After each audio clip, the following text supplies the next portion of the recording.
వాటిల్లు.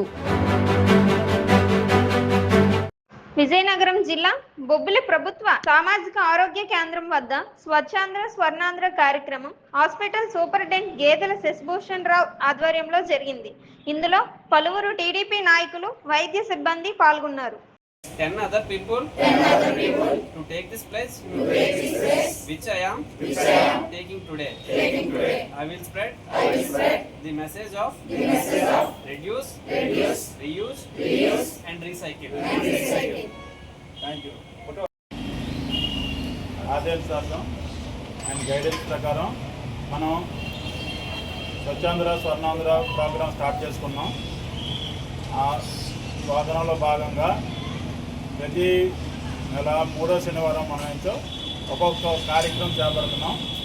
ఈరోజు ఏంటంటే ఈ వేస్టేజ్ మేనేజ్మెంట్ అని. ఈ వేస్టేజ్ అంటే ఎలక్ట్రానిక్ వేస్టేజ్. అంటే మనం ఇప్పుడు అందరూ ఇళ్లలో అన్నీ కూడా ఎలక్ట్రానిక్ పరికరాలు వాడుతున్నాం.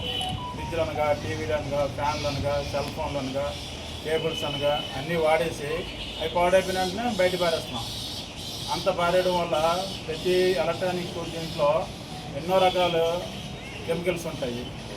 వాటి వల్ల ఏంటంటే రేడియేషన్ వస్తుంది, క్యాన్సర్ రావడానికి అవకాశం ఉంటుంది. అదే చాలామంది తెలియక వాటిని పట్టేసుకుంటున్నారు, ముట్టుకుంటున్నారు, వాటిని రెండోసారి వాడేస్తున్నారు. అదన్నీ కూడా దానివల్ల ఏంటంటే ఈకో సిస్టమ్కి మన పరిసరాలన్నీ కూడా కలుషితం అవుతాయి. నెక్స్ట్ మనుషులకి, పశువులకి, పక్షులకి అన్నిటికీ కూడా వాటి వల్ల ఇన్ఫెక్షన్లు, క్యాన్సర్లు అన్ని రకాలు వస్తుంటాయి.